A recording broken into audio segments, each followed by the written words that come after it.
The circus may be coming back to town, and your news update, and Royce and I travel in Europe for $3 on this edition of State of the Bands Weekend starting right now. Hello and welcome to Arbitrage State of the Bands Weekend for October 30th, 2021. I'm Joshua Stark.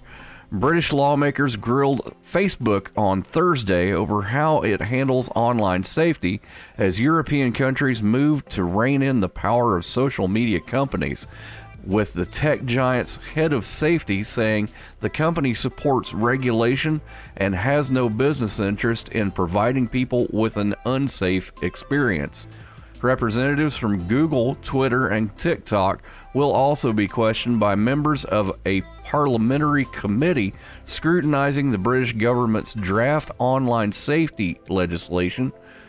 Governments on both sides of the Atlantic want tougher rules aimed at protecting social media users, especially younger ones, but the United Kingdom's efforts are much further along. Workers hoping to unionize Starbucks stores in the U.S. have won a preliminary victory before the National Labor Relations Board.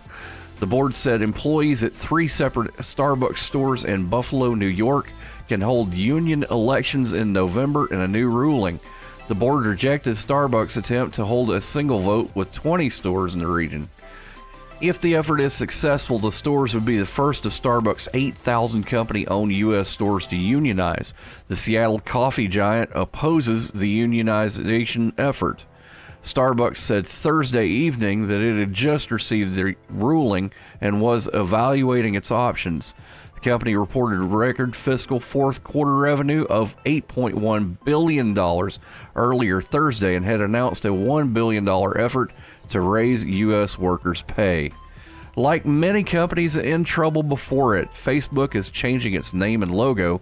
Facebook Incorporated is now called Meta Platforms Incorporated, or Meta for short, to reflect what CEO Mark Zuckerberg said Thursday is its commitment to developing the new surround yourself technology known as the metaverse, but the social network itself will still be called Facebook.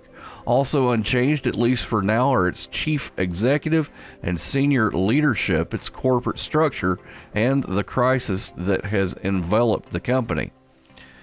Skeptics immediately accused the company of trying to change the subject from the Facebook papers, the trove of leaked documents that have plunged it into the biggest crisis since it was founded in Zuckerberg's Harvard dorm room 17 years ago. The documents portray Facebook as pushing profits ahead of ridding its platform of hate, political strife, and misinformation around the world. 4 years after the greatest show on earth shut down, officials are planning to bring back the Ringling Brothers and Barnum and Bailey Circus, sans animal acts. An announcement is expected sometime next year, according to Nicole Zimmerman, a spokesperson for Feld Entertainment Incorporated of Ellenton, Florida. The three-ring circus shut down in May 2017 after a 146-year run. Costly court battles with animal rights activists led circus officials to end elephant acts in 2016. Without the elephants, ticket sales declined. Officials also blamed increased railroad costs and the rise of online games and videos, which made the greatest show on earth seem that not that great anymore. More after this on this edition of Arbitrage State of the Bands Weekend. It's Thursday night, and you're grabbing drinks with some friends. Started off with a pitcher for the table, which quickly becomes 2. There's pool. And there's the photo booth. All right, everybody squeeze in. Say cheese! Followed naturally by an order of wings. And another. Can we get some extra ranch sauce? Then there's the ceremonial nightcap. So what are we doing this weekend?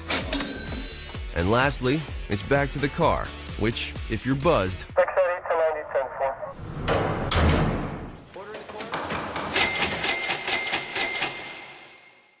could be the most expensive night of your life.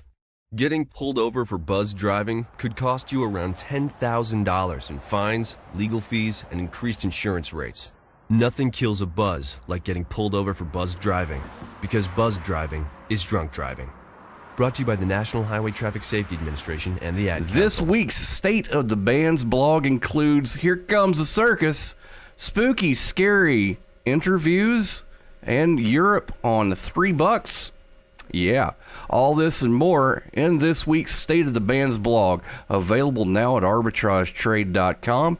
Now let's go to the Chief Executive Officer of Arbitrage, Mr. Royce Wells, for more. Royce, feeling a little bit under the weather. Great to have you back in the studio. I'm definitely ready to get back in there. I hope we have a whole lot of new things coming. Well, we're looking forward to it, and we'll have more about that upcoming on Arbitrage State of the Bands blog and on arbitragetrade.com. Absolutely. So, have you heard about the people who are ghosting things? you know, it's weird because Ari and I were sitting here last week, and Ari, she's been on the scary stuff this month, but Oh yeah, it's October, so that makes sense. this time we're talking about a ghosting of another nature. We're talking about people who are interviewing for jobs and asking for interviews and not showing up. Well, I guess there's a job shortage, or people who want job shortage, so employers are having to do creative things to try to get them in, and I guess the interviewees are not impressed. They're not really impressed. No, it's a concept that I'm very familiar with about ghosting and girls, but this is people who are interviewing for jobs. Even with good benefits, they're still not showing. The jobs are available. The pay and the benefits are better, according to the interviewers. PTO matching 401ks and insurance. And, we have one story of a person that sent out 30 offers and 9 agreed to interviews. 3 didn't show up. 2 failed the background checks. 2 didn't want to travel. And we've made offers to the other 2, but neither has responded. But do we have any idea why all these people are going AWOL after the interview? So there are some theories, right? We have COVID to deal with, of course. Yeah, people don't want to get out. They don't want to deal with jobs. But then again, the tables have kind of turned. You know that I used to run a team in which I had to do interviews pretty much constantly. Yeah. Unfortunately, standard operating procedure for some of these applicants, I would get 50 to 60 a month, and some of these applicants would be desperate for a job. Unfortunately, they didn't meet the minimum qualifications, therefore we just kind of turfed them. So in effect, it's kind of tables turned right now. Yeah, a lot of people said since there are so many jobs out there, they're keeping their options open and trying to find the absolute highest paying and least amount of effort or hours that have to be put in. It's kind of smart, but at the same time, it makes it really tough to be an employer right now. Yeah, it does. It does. It remains to be seen how long these market conditions will last, but if getting ghosted kind of helps employers better understand what they've been doing to job seekers, well, maybe that's a good thing, and it reflects a real shift in power toward workers, which is a better thing if you ask me. We're fully employed here at Arbitrage, and we've got more for you, so stick around on Arbitrage State of the Bands Weekend. We'll be right back. Hi, we're the Goo Goo Dolls. We're fortunate that we can give our daughters everything they need to grow and learn. But not every child can focus on classes and play dates. Nearly 13 million kids in the U.S. face hunger. That's 1 in 6. School lunch might be their only meal each day, and it's heartbreaking to imagine any child going to bed hungry. We're dreaming of a perfect day when kids can smile, play, and just be kids without worrying about where their next meal will come from. Feeding America is working to make that perfect day a reality. Each year, the Feeding America network of food banks rescues billions of pounds of good food that would have gone to waste. That food is given to families and children in need. Being a kid should be about doing things that make an ordinary day extraordinary. Learning to play an instrument, building a sandcastle, hosting tea parties. Hunger should never be an obstacle to growing up. You can help end childhood hunger in your community by visiting feedingamerica.org. Brought to you by Feeding America and the Ad Council. As we reported earlier, Facebook Incorporated announced Thursday that it's changing its name to Meta Platforms Incorporated, joining a long list of companies that have tried to rebrand themselves over the years. The move comes as the company deals with the fallout from the Facebook papers, a leaked document trove that has revealed the ways Facebook ignored internal reports and warnings of the harms its social network created or magnified across the world. The name of the Facebook app itself won't change, but CEO Mark Zuckerberg says the broader company will focus on the metaverse, a virtual computer-generated space where people can interact. It includes other growing businesses that aren't its namesake site, such as virtual reality hardware branch Oculus and Horizon Worlds virtual reality software that's still in beta testing mode. A corporate rebranding strategy sometimes works, such as Anderson Consulting, which changed its name to Accenture, but sometimes fails. For example, when Tribune Company tried to rebrand as Trunk and was widely ridiculed. Here's a sampling. 1997, ValueJet to AirTran. ValueJet was founded in 1992 as a low-cost airline, but a plane crash in 1996 with 110 fatalities left the brand tarnished. It acquired AirTran Airways in 1997 and took on the name of that airline. Southwest Airlines bought AirTran in 2011, and AirTran flights ceased in 2014. 2001, Anderson Consulting to Accenture. Anderson Consulting was a successful consulting spinoff from accounting firm Arthur Anderson. Friction with its parent led to a legal battle that concluded with Anderson Consulting not legally able to use the name Anderson, so it rebranded to Accenture. The timing of the rebranding was fortunate when Arthur Anderson became embroiled in the Enron financial scandal later in 2001. 2003, Philip Morris to Altria. Tobacco giant Philip Morris changed its name to Altria to try to focus the public perception more on the consumer food products it owned under the Kraft brand rather than tobacco. But people still equated Altria with cigarettes, and Altria ended up spinning off Kraft in 2007 and refocusing on tobacco. 2011, Netflix to Quickster. Netflix didn't rename the whole company Quickster, but in 2011 it announced that it was going to split into two services, with the online service we know today remaining Netflix and the physical DVD rental service known for its red envelopes, renamed Quickster. Coming on the heels of a price increase for customers who suddenly had to pay for two services instead of one, subscribers were in no mood to humor the whimsical name and lambasted it online. Netflix dropped the name a few months later. 2014, CVS Caremark Corp to CVS Health. The company, now known as CVS Health, had a long history of buying up pharmacy and retail chains to expand, and in 2006 bought a pharmacy benefits manager, Caremark, and became CVS Caremark Corporation. It changed its name to CVS Health in 2014 and stopped selling cigarettes and bid to rebrand as a health-conscious company, not just a drugstore chain that makes money on prescriptions. 2015, Google to Alphabet. In 2015, Google was facing rising complaints from investors that its forays outside of its core search business, dubbed moonshots, weren't transparent enough. More after this on Arbitrage State of the Bands Weekend. No Stick word in around. the English language is less convincing than probably. Are you sure we should get matching tattoos on our first date? Sure. We'll probably stay together. Probably? It's been 23 minutes since I ate. I can probably swim. You should wait 30 minutes. Okay, now tell me what to do. Cannonball! Cramp! Oh, I have a cramp. I can probably hit the green from here. Probably. Can I get a mulligan? Ready to go? Hey, are you sure you're okay to drive? Yeah, I'm pretty sober. Yeah, I'm probably okay.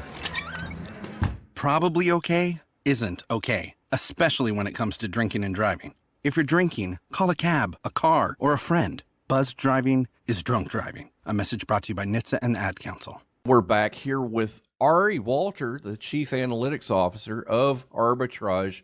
Ari, it's great to have you on the show today. Thank you for having me. Okay, first of all, who are you? Who am I? Well, I am a person who met another person who believed in the same weird mathematical things that I believe in, and now I work for Arbitrage. Well, it's great to have you here. I know I've been here for a while, and you've always brought so much to the table. What's your background? So my background's a bit random. So I actually have a bachelor's degree in biochem that I've literally only used once. If you have no reference for what it's like to be a biochemist, essentially it's like working in a like gambling facility, but with chemicals. So it's all temperature controlled. The windows are like little bitty baby windows at the top. Chemicals are light sensitive and it's pressure controlled. And it was just not fun. So then I got a master's in epidemiology while I was working as a research assistant for a pediatric surgeon. I actually have like 3 or 4 published articles. I would not recommend reading them unless you really just want to learn about statistics, in which case go for it. And I've kind of just been all over the place. So I was in medical for a long time, and then I switched to banking, and then I went out of banking into shipping, and then out of shipping back into banking, because honestly, like, numbers are numbers, math is math. Even though the populations change, as long as you have an understanding of like what the population looks like, and how to appropriately test for different things, patterns are patterns. Numbers absolutely roll into Arbitrage here. So what is your role here at Arbitrage? Really whatever Royce wants me to do. So I help with state of the bands. I know. I help with state of the bands. But Arbitrage Z, that indicator that a lot of people are having a pretty good time with right now, I actually help design. Awesome. Thank you so much for that, by the way. It's made me some money, and I appreciate that. So I'm sure that there are a lot of people who have benefited from the Arbitrage system.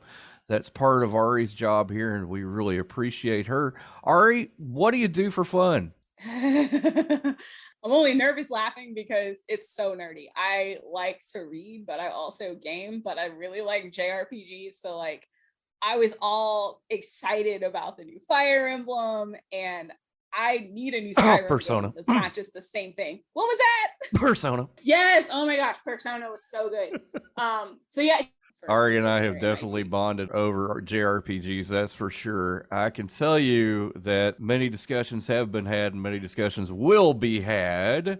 So thank you so much for being with us today, Ari. We really appreciate it. What is something that you're really passionate about?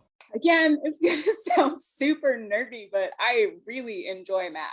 I walk daily with one of my friends who is actually technically has a master's in data science, and it's with a healthcare background, which is why I said technically, but it is data science. And we literally will just talk about math for an hour and a half sometimes. It's fun. Well, I can tell you one thing. My strong suit isn't math. We're running out of time, though. So thank you so much for coming on the show today, Ari. Really appreciate it.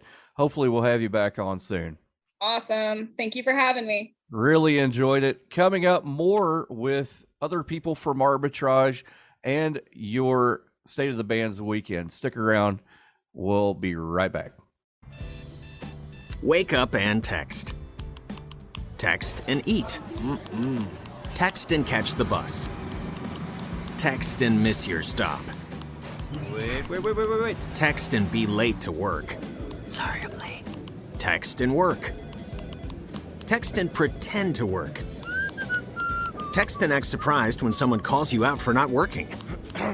Who, me? Text and meet up with a friend you haven't seen in forever. Hi. Oh, hey. Text and complain that they're on their phone the whole time. Text and listen to them complain that you're on your phone the whole time. Text and whatever. But when you get behind the wheel, give your phone to a passenger. Put it in the glove box. Just don't text and drive. Visit StopTextsStopWrecks.org. A public service announcement brought to you by the National Highway Traffic Safety Administration and the Ad Council. Buckle up, space tourists. It's Winners and Losers Aerospace Edition. This winter, up 12%, develops, manages, and operates airports primarily in Mexico's Pacific region. It has 12 airports in Guadalajara, Puerto Vallarta, Tijuana, San Jose, Del Cabo, Guanajuato, Hermosillo, Mexicali, Los Mochis, La Paz, Manzanillo, Morelos, and Aguas Calientes, as well as 2 international airports in Jamaica. Grupo Aeroportia del Pacifico, symbol PAC, starts at $125.55 a share. Next, this winter, up 11%, provides solutions and services to the commercial and military aerospace and ground defense industries in the United States, Israel, and internationally. The company operates through 4 segments: original equipment manufacturing of heat transfer solutions and aviation accessories, maintenance, repair, and overhaul services for heat transfer components and OEM of heat transfer solutions, MRO solutions for aviation components, and overhaul and coating of jet engine components.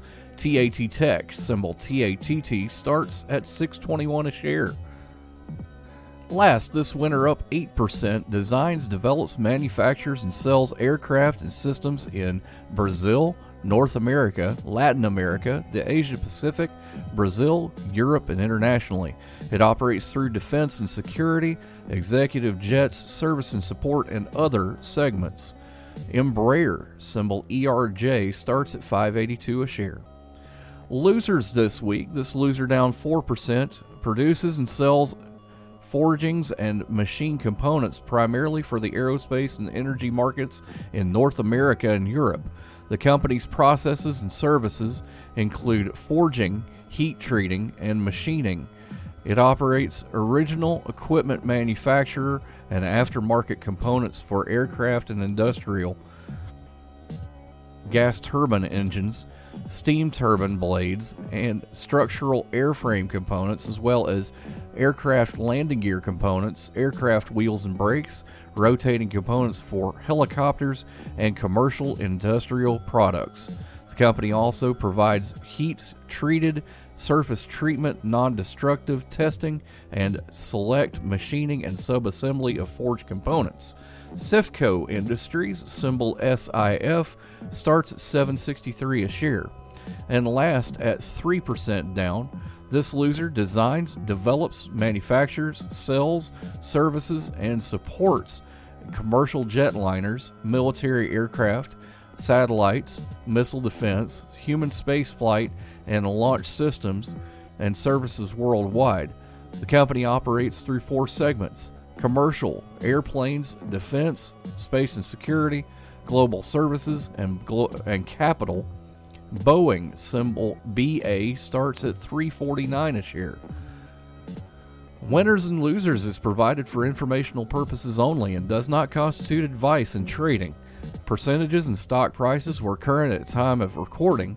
Arbitrage Trade Analytics LLC is solely responsible for the content of this podcast, but you should seek out the assistance of a licensed professional for investment advice. More after this on Arbitrage Trade's State of the Bands weekend, as well as Royce and I traveling for $3.50 a day in Europe. Pretty cool, right? More after this.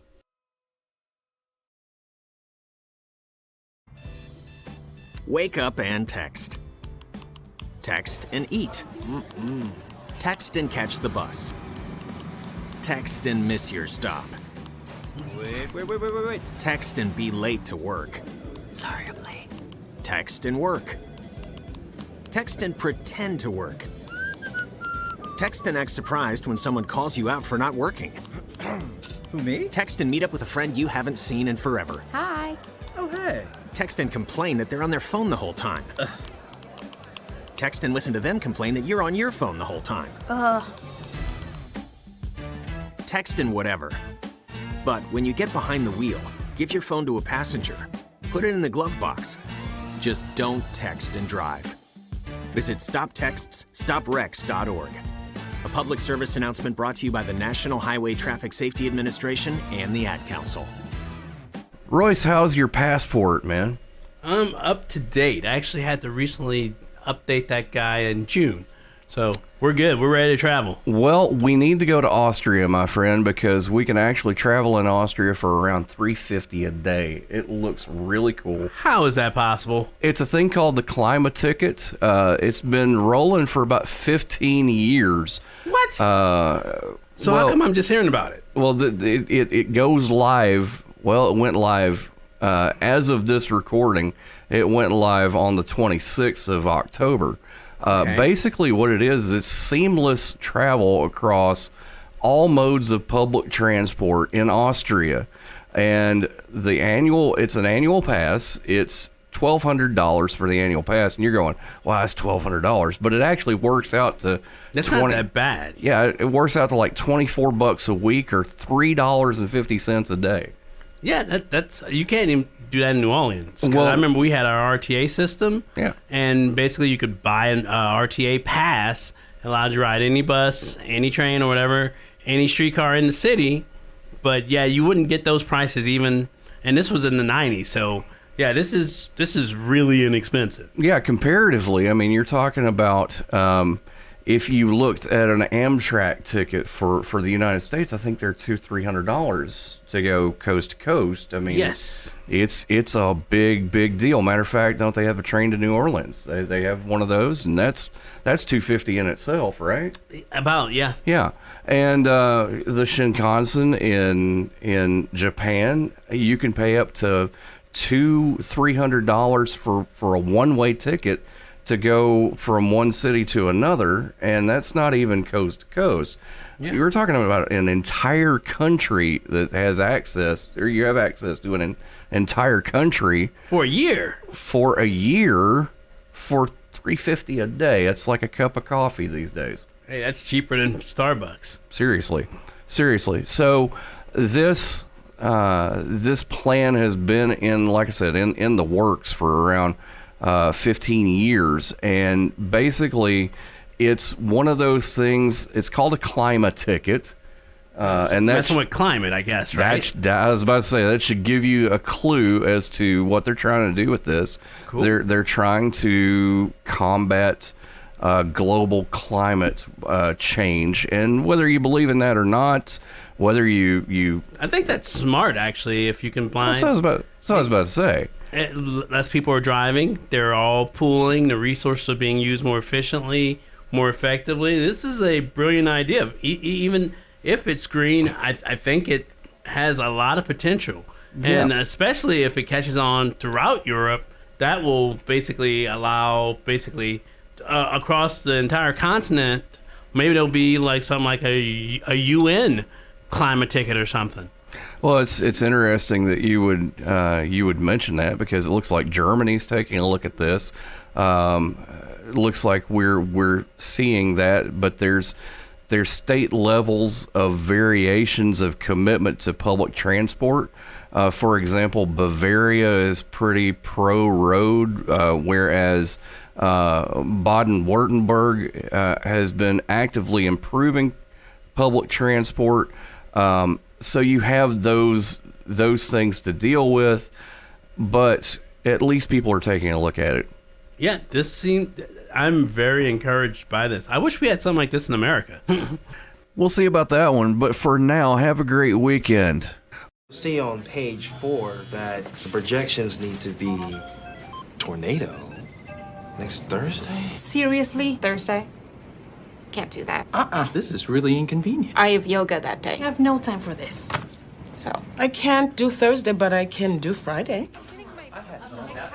Disasters don't plan ahead. You can. Talk to your loved ones about how you're going to be ready in an emergency. Don't wait. Communicate. Arbitrage Trade Analytics, LLC, is a privately held market research company. Arbitrage Trade Analytics, LLC, is solely responsible for the preparation and distribution of the content of this podcast. The opinions offered in this podcast are for informational purposes only and are not intended to be investment advice. Seek a duly licensed professional for investment advice. For more information about the informational research and services offered by Arbitrage Trade Analytics, LLC, please visit arbitrage